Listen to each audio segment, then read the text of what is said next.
Samantala, ilang mga panukalang magbibigay ng mas malawak at mas tiyak na pagtugon sa karapatang pantao ang tinalakay sa isang pagdinig ng Kamara kahapon.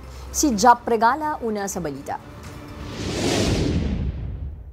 Sa isinagawang pagdinig ng Committee on Human Rights sa Kamara, binigyang diin ng mga mambabatas ang kahalagahan ng pagpapatibay sa Commission on Human Rights na magbibigay ng mas matibay na kapangyarihan sa komisyon. Inilatag ng mga mambabatas ang ilang mga panukala tulad ng House Bills 349, 1433, 1798 at iba pa.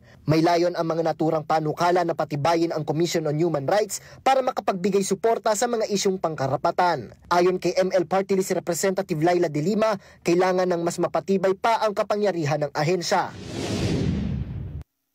The CHR has been in existence for 40 years and its powers and functions emanate from the Constitution itself. It needs really more powers and functions consistent with the main powers as enumerated in the Constitution.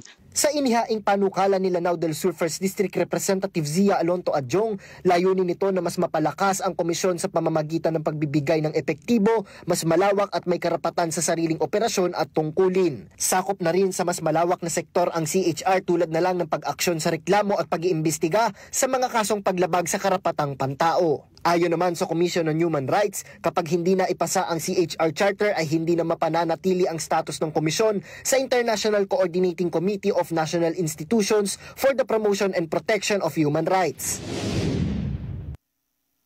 Without the timely passage of the CHR Charter, there is a significant risk that the CHR will lose its A status accreditation, which we have maintained since the adoption of the accreditation process by the GANRI.